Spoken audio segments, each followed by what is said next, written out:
Hello student, केम छो दरेक जन मजा। चैप्टर नंबर 7 क्रमचय अने संचय। लास्ट लेक्चर नी अंदर मैं तमारी जोड़े स्वाध्याय 7.3 नो पहलो, बीजो अने त्रीजो 3 दाखलाओनी वात करेली। हवे आ जे कई दाखलाओ हता एनी अंदर क्रमचय गोठवणी અને એ સિવાય મેં તમને ગોઠવણીના પ્રકાર વિશે પણ સમજાવેલું કે આપણી જોડે 3 પ્રકારની ગોઠવણી છે: સુરેખ ક્રમચય, સમસ્વરૂપ ક્રમચય અને વૃત્તીય ક્રમચય।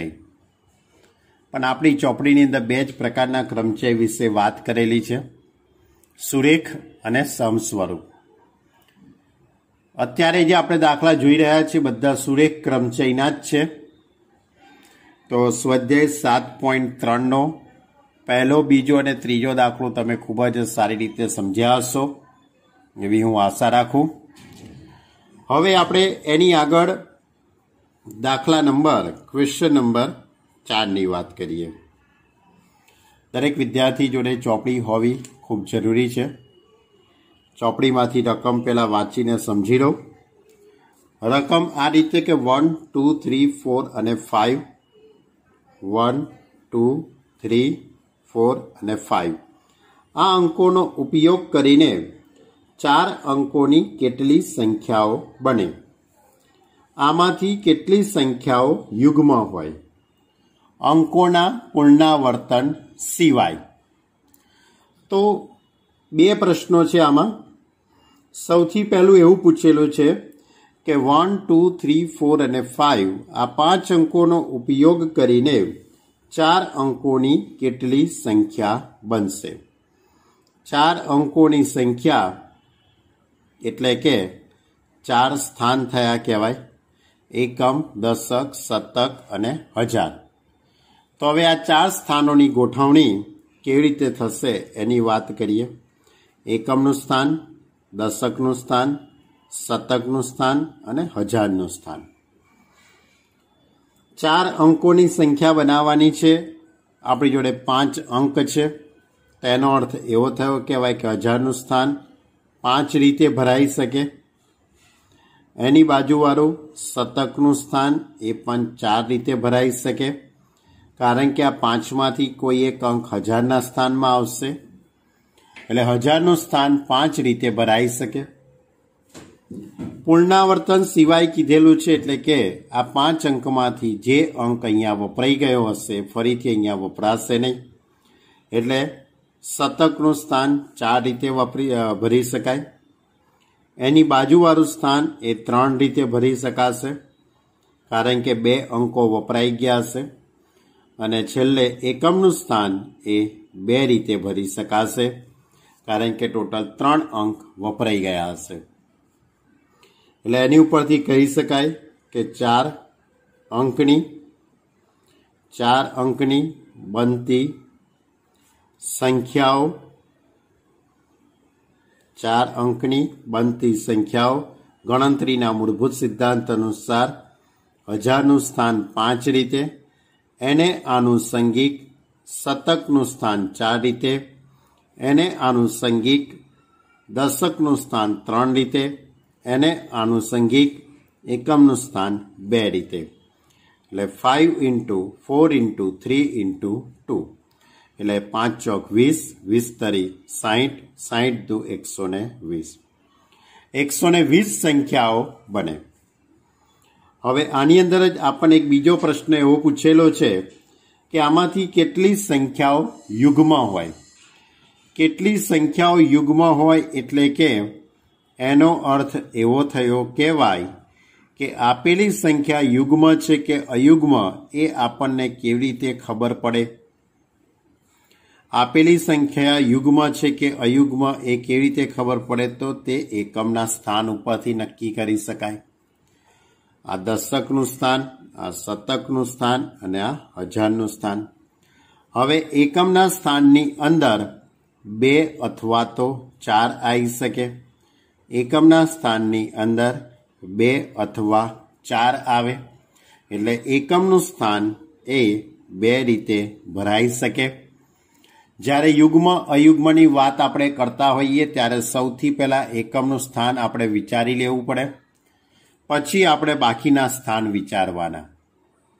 હવે આપણે બાકીના સ્થાન જો વિચારીએ તો દશકનું સ્થાન, દશકના સ્થાનમાં પાંચમાંથી કોઈ પણ અંક આવશે, પણ એ પાંચમાંથી કોઈ એક અંક અહીંયા વપરાઈ ગયો હશે, એટલે કે 2 અથવા તો 4 એમાંથી કોઈ એક અહીંયા વપરાઈ ગયો હશે, એટલે કે દશકનું સ્થાન આપણે 4 રીતે ભરી શકાશે। એવી જ રીતે બાજુનું શતકનું સ્થાન એ 3 રીતે ભરી શકાશે। પછી એની બાજુનું હજારનું સ્થાન એ 2 રીતે ભરી શકાશે। તો આપેલી સંખ્યા યુગ્મ છે કે અયુગ્મ એ નક્કી કરવા માટે આપણે એકમના સ્થાન ઉપરથી જ નક્કી કરીએ છીએ। એટલે કે આપણે પહેલો એક મુદ્દો લખીશું, એકમના સ્થાનમાં 2 કે 4 આવે, 2 આવી શકે અથવા તો 4 આવી શકે, માટે એકમનું સ્થાન 2 રીતે ભરાઈ શકે। એકમનું સ્થાન 2 રીતે ભરાય। હવે એની બાજુવાળું દશકનું સ્થાન, શતકનું સ્થાન ને હજારનું સ્થાન, તો એની બાજુમાં દશકનું સ્થાન વિચારું તો દશકનું સ્થાન એ 4 રીતે ભરાઈ શકે। એની બાજુમાં શતકનું સ્થાન વિચારું તો શતકનું સ્થાન એ પણ 3 રીતે ભરાઈ શકે। એની બાજુમાં હજારનું સ્થાન એ 2 રીતે ભરાઈ શકે। એટલે આમ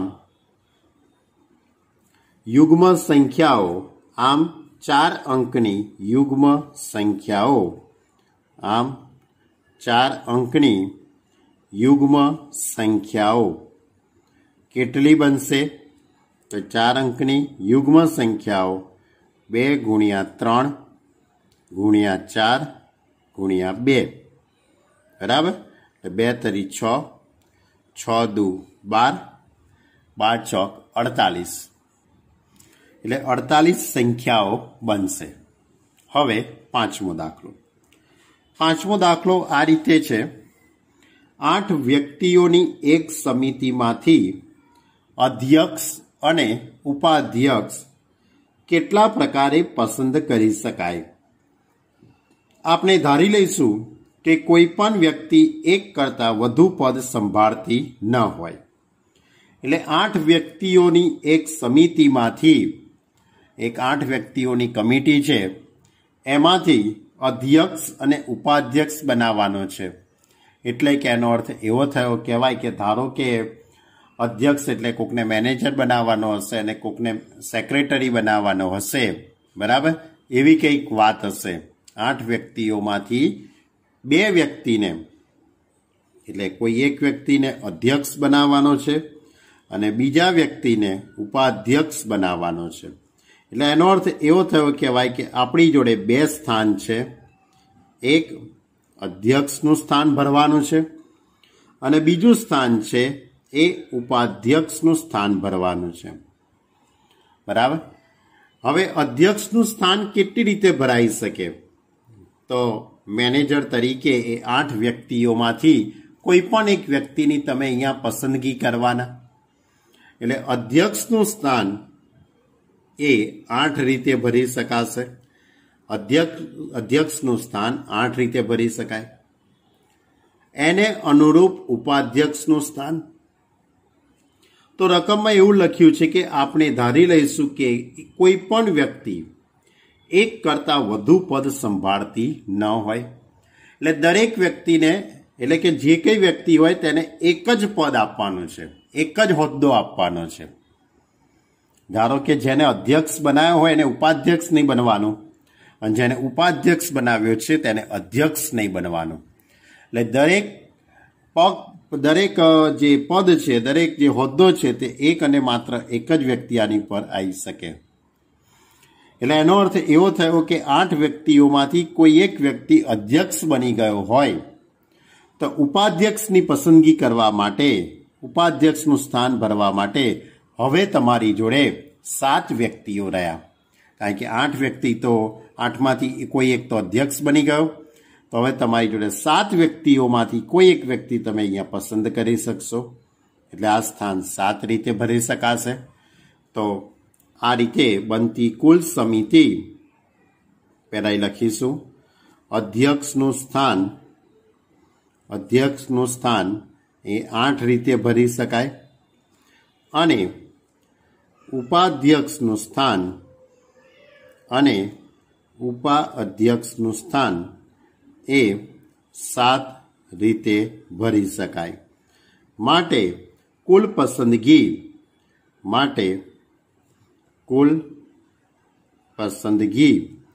કેટલી રીતે થશે?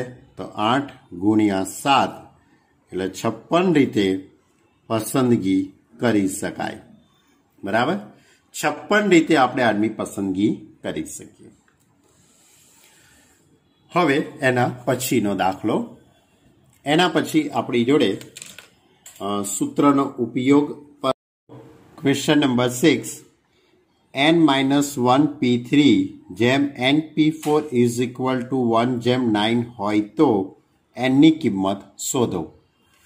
n-1 p3 જેમ એટલે ગુણોત્તર કહેવાશે, np4 ઇઝ ઇક્વલ ટુ 1/9. હવે આપણી જોડે NPRનું સૂત્ર છે. તમારી જોડે સૂત્ર આ રીતે છે.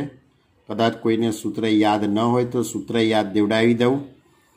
NPR is equal to n factorial upon n minus r factorial. આ સૂત્રનો ઉપયોગ આપણે આના માટે કરી દઈએ.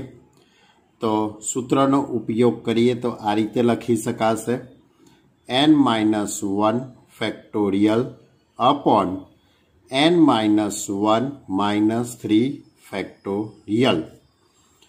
એ જ રીતે છેદમાં n factorial upon n minus r એટલે n-4 factorial is equal to 1/9. આપણે સૂત્રનો ઉપયોગ કરી દીધો. n factorial upon n minus r એટલે આ બેની બાદબાકી આવશે. તો n-1 ફેક્ટોરિયલ છેદમાં આ બેની બાદબાકી એટલે n-1 માઇનસ 3 ફેક્ટોરિયલ છેદમાં n factorial upon n-4 factorial. હવે આનું આપણે સાદુરૂપ આપી દઈએ તો આ રીતે લખી શકાશે, n-1 ફેક્ટોરિયલ છેદમાં n-4 ફેક્ટોરિયલ છેદમાં n ફેક્ટોરિયલ અને છેદનો છેદ અંશમાં જશે એટલે n-4 factorial is equal to 1/9. શું કર્યું મેં? આ n-1 માઇનસ 3 એટલે n-4 ફેક્ટોરિયલ અને આ છેદનો છેદ અંશમાં જશે એટલે n-4 factorial. n-4 factorial n-4 factorial ઉડી જશે. જો એટલે અહીંયાથી n-4 ફેક્ટોરિયલ ઉડી ગયા એટલે n-1 ફેક્ટોરિયલ છેદમાં n factorial is equal to 1/9. હવે n-1 ફેક્ટોરિયલ છેદમાં આ n ફેક્ટોરિયલ એટલે n ઇન્ટુ n-1 ફેક્ટોરિયલ લખી શકાશે is equal to 1/9. n-1 factorial ઉડી જવાના તો 1/n ઇઝ ઇક્વલ ટુ 1/9. હવે સરખામણી કરી દઈએ તો n is equal to 9. n is equal to 9. Okay, તો આ રીતે દાખલો થઈ શકે. ચલો હવે ક્વેશ્ચન નંબર કયો આવે બાળકો? Question number 7. ક્વેશ્ચન નંબર 7ની અંદર 2 દાખલા આપેલા છે. એમાંનો પહેલો દાખલો આ રીતે છે કે 5PR is equal to 2 into 6PR minus 1. તો આરનું મૂલ્ય શોધો. તો સ્મોલ આરનું મૂલ્ય શોધો. હવે 5PR એટલે NPRનું સૂત્ર લગાડી દઉં. તો એ સૂત્ર મુજબ 5 ફેક્ટોરિયલ n એટલે 5 એટલે 5 ફેક્ટોરિયલ છેદમાં આ બેની બાદબાકી એટલે 5 minus r factorial is equal to 2m ના m. આના માટે સૂત્ર લગાડી દઈએ તો 6 ફેક્ટોરિયલ છેદમાં આ બેની બાદબાકી એટલે 6 minus r plus 1 factorial. Clear?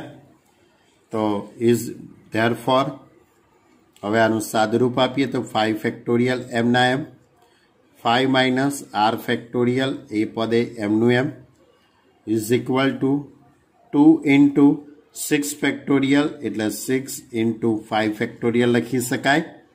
આવું મેં એટલા માટે લખ્યું કારણ કે બંને બાજુથી 5 ફેક્ટોરિયલ ઉડી જાય. 6 પ્લસ 1 7, 7 માઇનસ r ફેક્ટોરિયલ. બંને બાજુથી 5 ફેક્ટોરિયલ ઉડી ગયા. અહીંયા 5 માઇનસ r ફેક્ટોરિયલ અને આ 7 માઇનસ r ફેક્ટોરિયલ. તો આ જે 7 માઇનસ r છે એમાંથી એક ઘટાડી દઉં એટલે આ બાજુનું પદ આવી જશે. 7 માઇનસ r છે એમાંથી એક સંખ્યા આપણે માઇનસ કરતા જઈએ એટલે આ બાજુનું પદ આવી જશે. એટલે આ રીતે લખી શકાશે 1/5 minus r factorial is equal to 6 દુ 12 છેદમાં 7 માઇનસ r એમાંથી એક ઘટાડી કાઢો એટલે 6 માઇનસ r અને એમાંથી એક ઘટાડી દઈએ તો 5 માઇનસ r ફેક્ટોરિયલ. તો બંને બાજુથી 5 માઇનસ r ફેક્ટોરિયલ ઉડી જવાનું અને ચોકડી ગુણાકાર કરી દઈશું. ચોકડી ગુણાકાર કરીએ તો આ રીતનું પદ આખું આવી જશે તમારી જોડે. 7 minus r into 6 minus r is equal to 12. હવે આમાંથી માઇનસ કોમન કાઢી કાઢો, આમાંથી પણ માઇનસ કોમન કાઢો તો r minus 7 r minus 6 is equal to 12. હવે તમે બે રીતે અહીંયાથી વિચારી શકો છો દાખલાને. અહીંયાથી તમે દાખલાને બે રીતે વિચારી શકાય. એક દ્વિઘાત સમીકરણ બનાવો. આ બંનેનો ગુણાકાર કરીને તમે દ્વિઘાત સમીકરણની પણ રચના કરી શકો છો. અથવા તો તમે એવી ક્રમિક બે સંખ્યા વિચારો, ક્રમિક એવી બે પ્રાકૃતિક સંખ્યા વિચારો કે જેનો ગુણાકાર 12 થતો હોય. તો સ્વાભાવિક છે કે 3 ચોક 12, 4 તરી 12 થવાનો. તો તમે હવે અહીંયા r minus 7 into r minus 6 is equal to, હવે તમે અહીંયા 3 ઇન્ટુ 4 લખી શકાય અથવા તો 4 ઇન્ટુ 3 લખી શકો. તો તમારે કયો વિકલ્પ પસંદ કરવાનો? તમારે કયો વિકલ્પ પસંદ કરીએ તો આપણે 4 ગુણ્યા 3 મેં પસંદ કર્યા. કેમ? કારણ કે પહેલી સંખ્યા જોડે પહેલી સંખ્યાની સરખામણી, બીજી જોડે બીજી સંખ્યાની સરખામણી કરીએ તો બંનેનો જવાબ સરખો આવવો જોઈએ. બરાબર? તો એની ઉપરથી જો r minus 7 into r minus 6 is equal to બે ક્રમિક સંખ્યાઓનો ગુણાકાર 12 થવો જોઈએ તેવી કેટલી શક્યતાઓ આપણે વિચારી શકીએ? તેવી આપણી જોડે શક્યતાઓ ટોટલ 4 શક્યતાઓ વિચારી શકાય. એમાંની કોઈ એક શક્યતા સાચી થવાની. 4 તરી પણ 12 થાય એટલે 4 ઇન્ટુ 3 પણ લખી શકાય, 3 ઇન્ટુ 4 પણ લખી શકાય, -3 ઇન્ટુ -4 પણ લખી શકાય અથવા -4 ઇન્ટુ -3 પણ લખી શકાય. એટલે આ રીતે અલગ અલગ 4 શક્યતાઓ થઈ શકે. જો આપણે 4 ગુણ્યા 3 લખીએ છીએ અને પહેલી સંખ્યા જોડે પહેલી સંખ્યા, બીજી જોડે બીજી સંખ્યાની સરખામણી કરીએ, r minus 7 is equal to 4 અને r minus 6 is equal to 3. તો આર ઇઝ ઇક્વલ ટુ 11 અને આર ઇઝ ઇક્વલ ટુ 9. પણ એક જ દાખલાની અંદર આરની અલગ અલગ કિંમતો ના હોય. બંને માટે આરની કિંમત સમાન જ આવી જોઈએ. એટલે આ વિકલ્પ એટલે શક્ય નથી. એટલે 4 તરી 12 થાય એ શક્ય નથી. તો 3 into 4 થવા જોઈએ. ક્રમ બદલી કાઢ્યો. 3 into 4. હવે પહેલી સંખ્યા જોડે હું પહેલી સંખ્યા લઈ લઉં. r minus 7 is equal to 3. r minus 6 is equal to 4. તો 7 ને 3 10, 6 ને 4 10. r બરાબર 10 આવી ગયા. અહીંયા પણ r બરાબર 10 આવ્યા. બંનેમાં કિંમત સરખી આવી, પરંતુ આપણો જે દાખલો છે એની જે રકમ છે, દાખલાની રકમની અંદર આપણી જોડે 5pr છે. રકમમાં શું છે? 5pr. એટલે આ આરની કિંમત એ 5 જેટલી હોવી જોઈએ અથવા તો એના કરતાં નાની હોવી જોઈએ. ક્યારે આરની કિંમત એનની કિંમત કરતાં વધારે ન હોય. જ્યારે આપણે આ વિકલ્પ લીધો એમાં આરની કિંમત 10 આવી, એટલે કે જે શક્ય નથી. હવે ત્રીજો વિકલ્પ -3 into -4. તો -3 into -4 કરીએ અને એના પહેલા ઘટક જોડે પહેલાની સરખામણી કરીએ, બીજા જોડે બીજાની સરખામણી. r minus 7 is equal to -3. r minus 6 is equal to -4. 7 સામે જશે એટલે 7 minus 3 is equal to 4 અને r is equal to 2. તો અહીંયા તો બંનેની કિંમત અલગ અલગ આવી, એ સાચું નથી. એટલે -3 into -4 એ સાચું નથી. તો ચોથો વિકલ્પ -4 into -3. તો આમાં પહેલી સંખ્યા જોડે પહેલી સંખ્યા, બીજી જોડે બીજી. તો r is equal to 3 અને આમાં પણ r is equal to 3. એટલે બંનેમાં rની કિંમત સરખી પણ આવી અને 5 અથવા 5 કરતાં નાની સંખ્યા પણ મળી. એટલે આ જવાબ આપણો આવી શકે. ઓકે, તો ધ્યાન રાખજો. આ રીતે અલગ અલગ આપણે 4 વિકલ્પો વિચારી શકીએ. ફરીથી કહું છું, આ મેં માત્ર આખું પદ તમારી જાણકારી માટે આ બધું લખેલું છે. બાકી તમે મૌખિક ગણતરી કરીને અગાઉથી તમે મૌખિક ગણતરી કરીને અથવા તો રફકામમાં તમે વિચારીને તમે કહી શકો ભાઈ ડાયરેક્ટ આ જ જવાબ આવવાનો છે, તો તમે ડાયરેક્ટ આ વિકલ્પ લખો તો પણ ચાલે. અને બીજો વિકલ્પ તમે ડાયરેક્ટ જ ક્યાંથી? અહીંયાથી જ આ જે સ્ટેપ છે ને, r minus 7 into r minus 6 is equal to 12. આ બેનો ગુણાકાર કરી કાઢો તમે. તો r square minus 6r minus 7r plus 7 છંગ 42 is equal to 12. તો એની ઉપરથી r square minus 6 6 12 ને 13, 13r plus 42, 12 આ બાજુ આવી જશે એટલે 30 થઈ જશે. એટલે દ્વિઘાત સમીકરણ બની ગયું. આ દ્વિઘાત સમીકરણના અવયવ પાડી દો. 10 તરી 30, r minus 10, r minus 3 is equal to 0.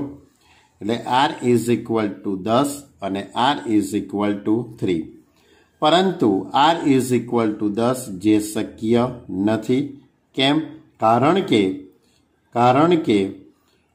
કે 5pr માં r is equal to 10 શક્ય ન બને. બરાબર? તો r is equal to 3 આ જવાબ આવ્યો. આ રીતે પણ તમે 1, 2 અને 3 સ્ટેપમાં કામ પૂરું થઈ ગયું. આ રીતે પણ દાખલો થઈ શકે, પણ પહેલી જ વાર દાખલો હું ચલાવતો હતો એટલે મારે તમને બધી જ વસ્તુ સમજાવવી પડે. પછી તમને થાય કે સાહેબે તો આવું કંઈ સમજાવ્યું જ નહોતું, કે ભાઈ 12 છે એના 4 તરી 12, 3 ગુણ્યા 4, -4 ગુણ્યા -3, -4 ગુણ્યા -3, આવા 4 વિકલ્પો પડી શકે. એમાંથી કોઈ એક વિકલ્પ સાચો પડે છે. બરાબર? તો અમુક દાખલા તો એવા હોય છે કે જેની અંદર પહેલા જ વિકલ્પની અંદર જવાબ પણ આવી જતો હોય છે. અને તમે આ રીતે દ્વિઘાત સમીકરણની રચના કરીને પણ દાખલો કરી શકો છો, તમારી મરજી. એટલે આની ઉપરથી સીધું આટલું લખો તો પણ ચાલે. બરાબર? જોઈ લેજો ધ્યાનથી એકદમ. એવું લાગે તો આટલો વિડીયો પોસ્ટ કરીને પછી એનો તમે સ્ક્રીનશોટ લઈ લેજો. બરાબર? કારણ કે મારી જે પીડીએફ હશે એની અંદર મેં આ રીત નથી કરી, એટલા માટે આ રીતે. ઓકે, આટલા સ્ટેપ લખવાના. બરાબર? એટલે મેં તમને સમજાવવા માટે आ बधा ज विकल्पो में विचारेला छे। चलो हवे आनी अंदर ज तमने बीजो दाखलो आपेलो छे। आमां ज बीजो दाखलो छे ए आ रीते छे के 5PR is equal to 6PR minus 1। तो R ની કિંમત શોધો। હવે 5PR એટલે કે એના માટે આપણે સૂત્ર વાપરીએ 5 factorial upon 5 minus R factorial is equal to 6 factorial upon 6 minus R plus 1 factorial। सूत्र वापरी काढ्યું મેં। હવે અહીંયા 6 ને 7 થઈ જશે એટલે 5 factorial upon 5 minus R factorial is equal to 6 factorial into 7 minus R factorial। Clear? હવે આનો ચોકડી ગુણાકાર કરી નાખું। એ પહેલા ફેક્ટોરિયલ ને કાઢવાનો પણ પ્રયત્ન કરું। જો 5 factorial upon 5 minus R factorial is equal to જે 6 ફેક્ટોરિયલ હતા એને 6 into 5 ફેક્ટોરિયલ લખી દીધા। છેદમાં 7 minus R factorial તો 7 minus R एक घटाड़ी दઉં એટલે 6 minus R એમાંથી પણ એક ઘટાડું એટલે 5 minus R factorial। હવે બંને બાજુથી 5 minus R factorial ઉડી જશે, 5 factorial પણ ઉડી જવાના। તો અહીંયાથી 1 બાકી રહેશે। 1 is equal to 6 upon 7 minus R into 6 minus R। હવે છેદનું પદ હું સામે લઈ જાઉં તો 7 minus R into 6 minus R is equal to 6। હવે તમે આગળના દાખલા મુજબ અહીંયા 3 દૂ 6, 2 તરી 6, -3 into -2, -2 into -3 તે 4 વિકલ્પોમાં વિચારી શકો છો। અથવા તો દ્વિઘાત સમીકરણ 7 × 42 -7R -6R plus R² is equal to 6। तो एनी उपरथी R² माइनस 6 ने 7 6 6 12 ने 13 13R 6 आ बाजू आई जैसे 6 बाद करी काढूं तो 36 इज इक्वल टू 0। हवे अहींया आ जे कई पद आव्युं द्विघात समीकरण बन्युं। द्विघात समीकरण बन्युं आना भाग पड़ी जशे 9 चौक 36 एटले R minus 9 R minus 4 is equal to 0। એટલે એની ઉપરથી R is equal to 9, R is equal to 9 અને R is equal to 4। R ની કિંમત 9 હોઈ શકે અથવા તો 4 હોઈ શકે, પરંતુ R is equal to 9 આ પદ શક્ય નથી, જે શક્ય નથી। કારણ કે કેમ શક્ય નથી? कारण के 5PR माटे 5PR व्याख्यायित न थाय। कारण के 5PR व्याख्यायित न थाय एटला माटे R is equal to 9 शक्य नथी, एटले R is equal to 4 जे शक्य छे। ओके, तो आ हतो आपणो दाखला नंबर कयो 7मानो पहलो अने बीजो दाखलो। हवे क्वेश्चन नंबर 8 नी बात करिए। क्वेश्चन नंबर 8 आ रीते छे, एक स्पेलिंग लखेलो छे इक्वेशन। कयो स्पेलिंग छे? इक्वेशन। आ स्पेलिंग ना अर्थ सभर शब्दना दरेक मूळाक्षरनो फक्त एक वखत उपयोग करवानो। दरेक मूळाक्षरनो फक्त एक ज वखत उपयोग करी अर्थसभर के अर्थरहित केटला शब्दों बनावी शकाय। हवे आपणी जोड़े आखो जे स्पेलिंग छे ते केटला मूळाक्षरनो छे ते नक्की कर लईए। 1 2 3 4 5 6 7 અને 8 8 મૂળાક્ષરનો સ્પેલિંગ છે આખો। એટલે 8 મૂળાક્ષરોનો ઉપયોગ કરીને તમે 8 स्थान भरवाना छे। 8 मूळाक्षरोनो उपयोग करीने तमारे 8 स्थान भरवाना छे। तो એટલે આ રીતે થઈ ગયું કહેવાશે. કેટલા સ્થાન થયા? 8 સ્થાન થયા. 1 2 3 4 5 6 7 અને 8. 1 2 3 4 5 6 7 8. પહેલું સ્થાન કેટલી રીતે ભરી શકાશે? 8 રીતે ભરી શકાશે.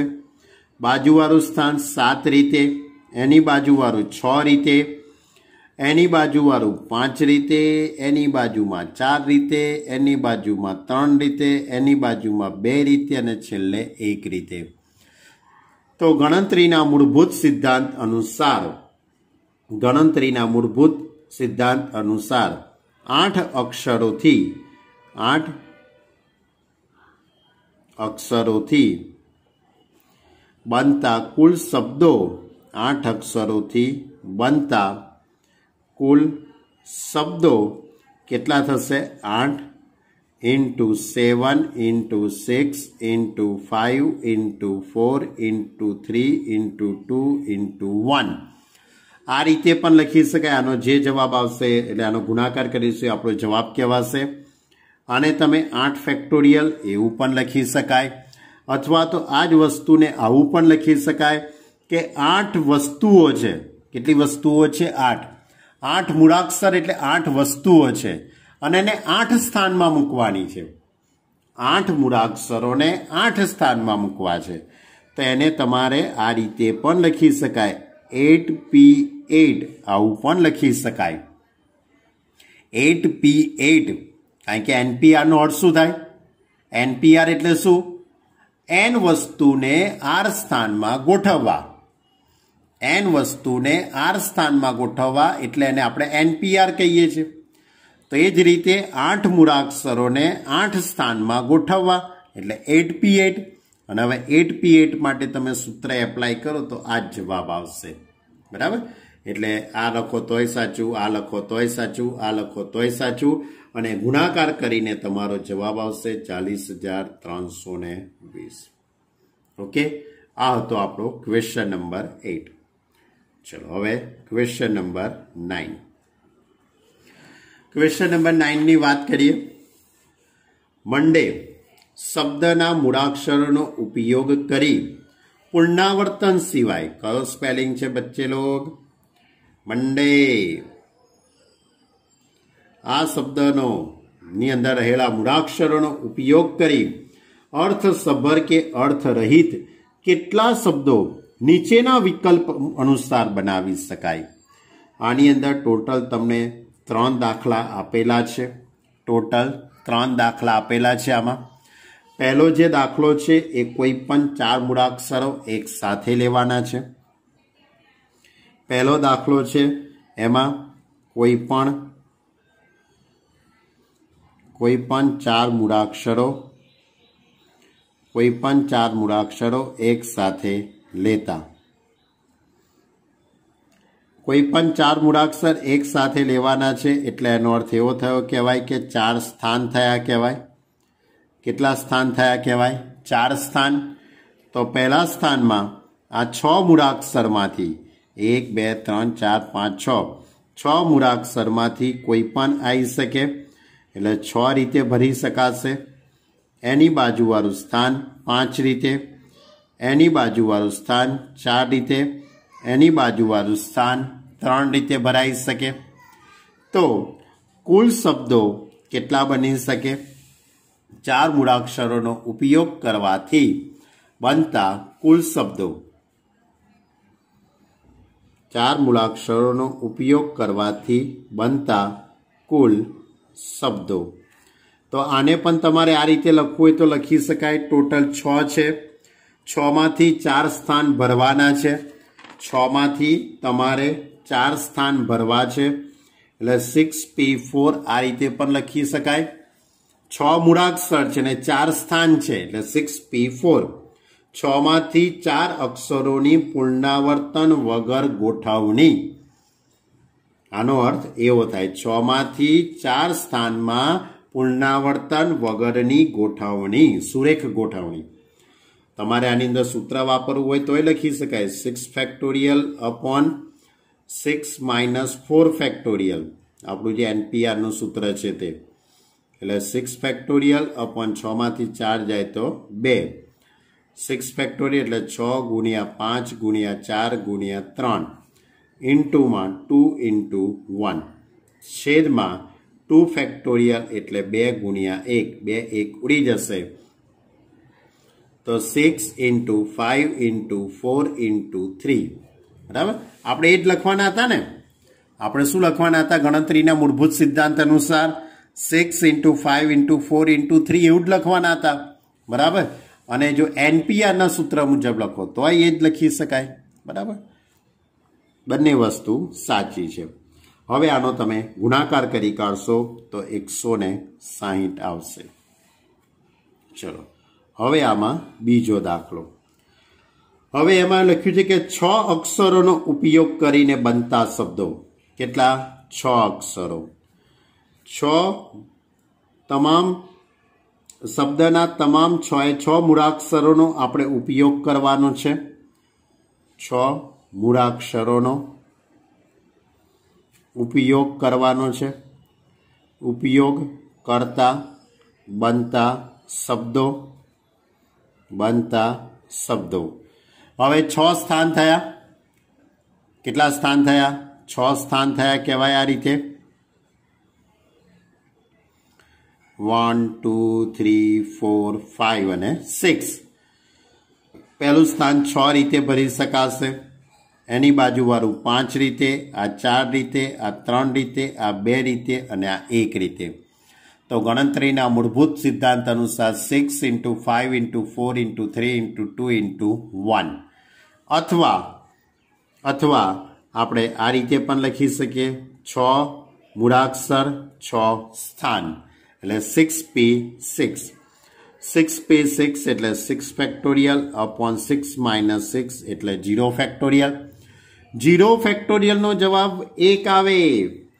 0 ફેક્ટોરિયલનો જવાબ 1 આવે. 6 ઇન્ટુ 5 4 3 2 1.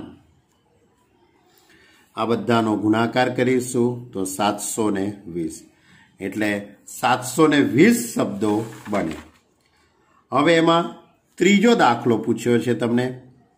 આમાં ત્રીજો દાખલો એવો છે કે પ્રથમ મૂળાક્ષરમાં સ્વર હોય તેવી રીતે બધા જ મૂળાક્ષરોનો ઉપયોગ કરતા. તેવી રીતે બધા જ મૂળાક્ષરોનો ઉપયોગ કરતા. તો ભાઈ પ્રથમ મૂળાક્ષર સ્વર હોવો જોઈએ. તો આપણે પહેલા નક્કી કરવું પડે કે ભાઈ સ્વર કયા છે અને વ્યંજન કયા છે. તમારી જોડે સ્પેલિંગ કયો છે? મંડે MONDAY. તો આમાં સ્વર કયા? O અને A.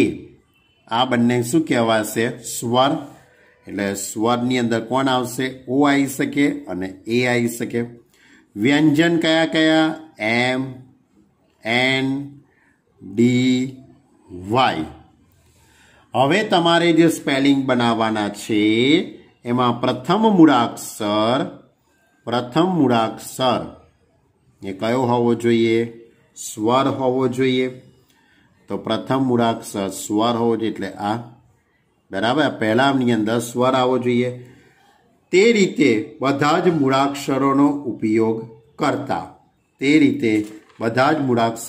ઉપયોગ કરીએ તો આપણી જોડે કેટલા સ્થાન થયા કહેવાય? 6 સ્થાન થયા કહેવાય. કેટલા સ્થાન થયા કહેવાય? ટોટલ 6 સ્થાન. એમાંથી આ જે 5 સ્થાન છે 1 2 3 4 આ 5 સ્થાનમાં શું આવવાનું? વ્યંજન આવવાનું. આ 5ની અંદર કોણ આવવાનું છે? વ્યંજન. સમજો બરાબર. અને આની અંદર સ્વર હોવાનો. તો આ જે સ્વર છે તે કેટલી રીતે ભરાઈ શકે? O આવી શકે અથવા તો A આવી શકે. એટલે આ સ્થાન 2 રીતે ભરાઈ શકે. જ્યારે આ સ્થાન કેટલી રીતે ભરાઈ શકે તે વિચારીએ. હવે જો થોડુંક રફ કાગળમાં સમજો. અહીંયા સ્વર મૂકવાનો છે અને અહીંયા શું મૂકવાનું છે? વ્યંજન. હવે તમારી જોડે સ્વરમાં કોણ આવી શકે? O આવી શકે અથવા તો A આવી શકે. એટલે એ તો નક્કી થઈ ગયું કે ભાઈ પહેલું સ્થાન તમે બે રીતે ભરવાના છો. હવે રહ્યા બાકીના કેટલા સ્થાન? 5 સ્થાન. બાકી કેટલા સ્થાન રહ્યા? 5 સ્થાન રહ્યા ને, કારણ કે ટોટલ જે શબ્દો છે એ કેટલા છે? 6 મૂળાક્ષર છે, એમાંથી કોઈ એક તો અહીં વપરાઈ જવાનો. તો આ બાકીના 5 સ્થાન રહેવાના. બરાબર. આની અંદર તમારે ગોઠવણી કરવાની. તો વિચારજો બરાબર, આપણી જોડે વ્યંજન કેટલા છે? આપણી જોડે વ્યંજન કોણ કોણ છે? એમ, એન, ડી, વાય. આ વ્યંજન છે. આ 4 જણા અહીંયા આવવાના અને આ બેમાંથી કોઈ એક તો આવવાનું ને. અહીંયા ઓ હશે તો એ બાકી રહી જવાનો. તો એ તો અહીંયા ગમે તે આવી શકે કે ના આવી શકે? વિચારજો બરાબર. જો તમે અહીંયા એનો ઉપયોગ કરશો તો ઓ આટલામાં ગમે ત્યાં હોઈ શકે. તો બાકીના 5 સ્થાન ભરવા માટે તમારી જોડે આ 4 વ્યંજન તો હશે, એની જોડે જોડે આ બેમાંથી કોઈ એક જણો પણ આની જોડે હશે. લોજિક દોડે છે કે નથી દોડતું? આ સ્વર એમાં ઓ આવી શકે. તો હવે એ બાકી રહી ગયો. તો એ, એમ, એન, ડી, વાય. આ 5 જણનો ઉપયોગ કરીને તમે આ 5 સ્થાન ભરવાના. જો તમે અહીંયા એ મૂકી દેશો તો કોણ બાકી રહી ગયું? ઓ, એમ, એન, ડી, વાય. એનો ઉપયોગ કરીને તમે આ 5 સ્થાન ભરવાના. ક્લિયર? 1 2 3 4 5. 1 2 3 4 5. બરાબર કે નહીં? તો આ સ્થાન 5 રીતે ભરાઈ શકે, આ 4 રીતે ભરાઈ શકે, આ 3 રીતે ભરાઈ શકે, આ 2 રીતે ભરાઈ શકે, અને આ 1 રીતે ભરાઈ શકે. અહીંયા પણ 5 × 4 × 3 × 2 × 1. તો આ રીતે આખી ગોઠવણી થઈ શકે. બહુ જ સમજવા જેવો મુદ્દો છે. દાખલો ઘણો સહેલો છે કે અઘરો નથી. બરાબર. તો સ્વરની ગોઠવણી એટલે પ્રથમ સ્થાન 2 રીતે ભરાય. પ્રથમ સ્થાન 2 રીતે ભરાય અને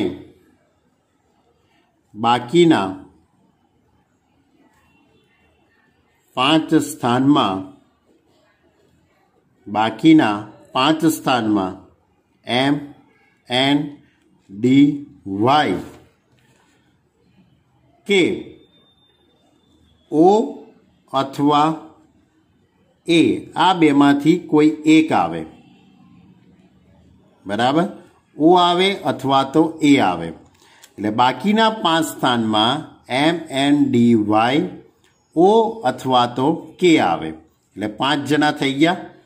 તો હવે આ 5 સ્થાનની ગોઠવણી એ 5 × 4 × 3 × 2 × 1. આમ બનતા કુલ શબ્દો તો સ્વરનું સ્થાન 2 રીતે અને બાકીના 5 સ્થાનોની ગોઠવણી 5 × 4 × 3 × 2 × 1. એટલે 2 × 120 એટલે 240 શબ્દો બને. કેટલા શબ્દો બનશે? 240 શબ્દો બનશે. જો ક્વેશ્ચન નંબર 10, મિસિસિપી આ એક નદીનું નામ છે. બરાબર. આ જે સ્પેલિંગ છે તમે ખૂબ ધ્યાનથી આ સ્પેલિંગ જુઓ. આ સ્પેલિંગ એટલે કે આ જે કંઈ ક્વેશ્ચન છે, આ સ્પેલિંગ આપેલો છે. પ્રશ્ન આ રીતે છે: શબ્દના કેટલા ભિન્ન ક્રમચયોમાં 4i સાથે ન આવે. 4i સાથે ન આવે તેવા કેટલા ક્રમચયો બનાવી શકાય. એટલે એવા કેટલા સ્પેલિંગો બનાવી શકીએ કે જેમાં આઈ સાથે આવવો જોઈએ નહીં. તો એવા કેટલા સ્પેલિંગો બને તે આપણે વિચારવાનું છે. તો આવા પ્રકારના દાખલામાં પહેલાં તો આ ક્રમચય કયા પ્રકારનો? આ જે ક્રમચય છે તેને સમસ્વરૂપ ક્રમચય કહેવાય. મેં તમને કીધેલું સમસ્વરૂપ એટલે કોઈ પણ મૂળાક્ષરનું પુનરાવર્તન થતું હોય એવી જે ગોઠવણી છે એ સમસ્વરૂપ ક્રમચય કહેવાય. તો અહીંયા I 4 વખત છે, S 4 વખત છે, પછી P 2 વખત છે અને M 1 વખત છે. એટલે ટોટલ 1 2 3 4 5 6 7 8 9 10 11 સ્થાન ધરાવતો સ્પેલિંગ છે. 11 સ્થાન ધરાવતો આખો સ્પેલિંગ છે. પહેલા હું આ રીતે કરું છું. પહેલા હું કુલ શબ્દો બનાવી દઉં છું. સૌથી પહેલા આપણે કુલ શબ્દો બનાવી દઈએ કે ભાઈ કુલ કેટલા શબ્દો બનશે. તો કુલ શબ્દોની પુનઃ ગોઠવણી અક્ષરોની મૂળાક્ષર અક્ષરોની પુનઃ ગોઠવણી કરતા બનતા કુલ શબ્દો તો સૂત્ર યાદ કરો. મેં આવું કંઈક સૂત્ર લખાયેલું n factorial upon p1 factorial p2 factorial p3 factorial up to pk factorial. આવું સૂત્ર લખાયેલું કે નહોતું લખાયું? હવે આ સૂત્રની અંદર તમે કિંમત મૂકી દો. n એટલે 11 એટલે 11 ફેક્ટોરિયલ. હવે I 4 વખત છે, I 4 વખત છે એટલે કે p1 is equal to 4 factorial. S 4 વખત છે એટલે p2ની કિંમત 4 થઈ કહેવાય સૂત્રમાં. પછી p 2 વખત છે એટલે p3 એટલે 3 ફેક્ટોરિયલ થઈ ગયું કહેવાય. હવે એની આગળ તો કોઈનું પુનરાવર્તન થતું નથી. એમ તો છે પણ એ તો એક વખત છે તો ન લખાય, બરાબર. જેનું વધારે વાર પુનરાવર્તન થતું હોય એ જ છેદમાં આવે. હવે આનું તમારે સાદુરૂપ આપવાનું. 11 factorial upon 4 factorial into 4 factorial into 2 factorial. તો આનું તમે સાદુરૂપ આપશો તો તમારો જવાબ આવશે 34,650. એટલે આ જે સ્પેલિંગ છે તેનો તમારે ઉપયોગ કરવાથી કુલ કેટલા શબ્દો બને? તો 34,650 શબ્દો બને. હવે આપણે એવું કરીએ છીએ કે ચારે ચાર I સાથે હોય તેવા ક્રમચયો વિચારીએ છીએ, તેવા ગોઠવણી કરીએ છીએ. ચારે ચાર I સાથે મૂકી દઈએ. જો હું 4 I સાથે મૂકી દઉં, હવે ટોટલ 11 સ્થાન છે. ટોટલ સ્થાન કેટલા? 11. એમાંથી 4 I જોડે મૂકી દઉં. આ 4 I જોડે. ક્લિયર? હવે કેટલા સ્થાન થશે? ટોટલ 11 સ્થાન છે. 11માંથી 4 જતા રહ્યા એટલે 7 સ્થાન બાકી રહ્યા. કેટલા સ્થાન બાકી રહ્યા? હવે 7 સ્થાન. બરાબર સમજો. હવે આ 4 I ને એક જ સ્થાન તરીકે લેવાનું. 4 I ને એક જ સ્થાન તરીકે લેવાનું અને બાકીના 7 મૂળાક્ષરોના 7 સ્થાન. તો ટોટલ કેટલા સ્થાન થઈ ગયા કહેવાય? 8 સ્થાન થઈ ગયા કહેવાય. ટોટલ કેટલા સ્થાન થયા? 8 સ્થાન. એટલે કુલ કેટલા સ્થાન થયા કહેવાય? 8 સ્થાન થયા કહેવાય. હવે ચારેય I સાથે આવે તો બનતા શબ્દો નિયમ પ્રમાણે n ફેક્ટોરિયલ, કારણ કે સ્થાન કેટલા થયા? 8 એટલે 8 ફેક્ટોરિયલ.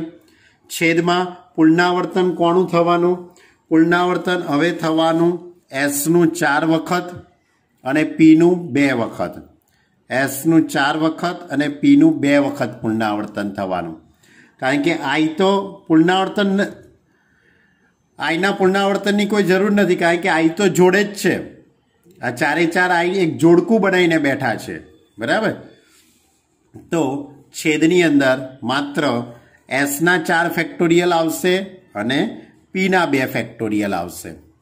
હવે 8 factorial upon 4 factorial into 2 factorial એની ગોઠવણી કરી દઈએ, એટલે કે એનું સાદરૂપ આપીએ તો 840 આવશે. હવે પણ આપણો પ્રશ્ન શું હતો? આપણો પ્રશ્ન તો એવો હતો કે ભાઈ આ ચારે ચાર આઈ સાથે ન હોય તેવા સ્પેલિંગો બનાવવા છે. આપણે તો ચાર આઈ સાથે હોય તેવા સ્પેલિંગો બનાવ્યા 840. કશો વાંધો નહીં.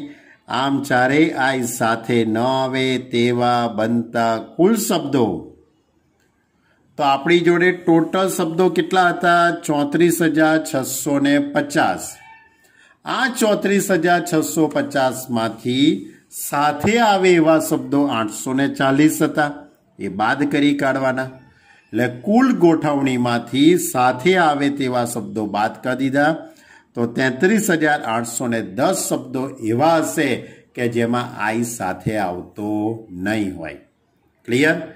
એટલે કે કુલ ગોઠવણીમાંથી સાથે આવે, આઈ સાથે આવે તેવા શબ્દો આપણે શું કરી દીધા? બાદ. ક્લિયર?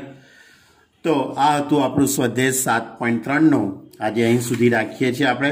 7.3ની અંદર મેં ચોથા દાખલાથી શરૂઆત કરી. 4, 5, 6, 7, 8, 9 ને 10. બરાબર? આટલા દાખલાનો અભ્યાસ કર્યો. આટલા દાખલા ખૂબ શાંતિથી જોજો. કોઈ પણ સમજણ ન પડી હોય તો પણ તમે મને કહી શકો છો. Okay student, by.